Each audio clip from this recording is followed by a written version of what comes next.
创世纪第8章大水消退。上帝无袂记伫挪亚、以及甲挪亚伫大船内面的精生甲野兽。上帝予风吹大地，水就渐渐消退。深渊的水源甲天顶的水门拢关闭。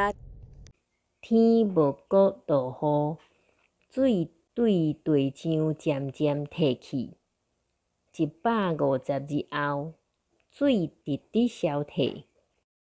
7月17，船调伫阿拉拉山，水搁渐渐退，一直到10月。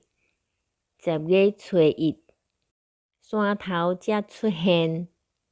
过40日，挪亚开伊所做大船的窗仔，放一只乌鸦出去。乌鸦爬来搁爬去，一直到大地的水消退。伊搁放一只粉鸟出去，要看水对地面消退后未。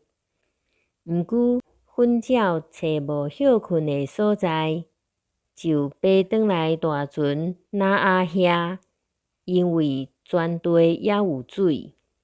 挪亚伸手接伊，带入大船。7日后，挪亚搁放粉鸟出去。到下昏，粉鸟倒来伊遐，喙加一叶新的橄榄树叶。挪亚才知水已经消退。伊搁等候7日，放粉鸟出去，粉鸟就无搁倒来。到挪亚601岁，正月初1，地面的水拢干。挪亚拍开大船的盖，看到地面已经干。2月27，土地拢干啦。上帝对挪亚讲：你甲你的某、你的囝、你的新妇，拢着出大船。你嘛着予遐个有肉体的活物，包括飞鸟、精生，甲得爬的动物，拢出来，予因伫地上生炭。加天真多，挪亚就甲伊的囝、伊的某、伊的新妇拢出来。所有的走兽、飞鸟、得爬的动物，甲地上一切的活物，搁照因的种类，嘛拢出大船。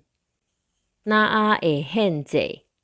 挪亚为着上主起一座祭坛，对礼仪上清气的精生甲飞鸟中间，带一部分来伫祭坛顶献做烧化祭。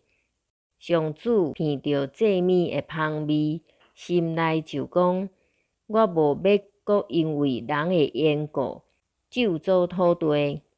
虽然人对细汉心所想的拢是歹，我无要搁照我以前所做的毁灭所有的活物。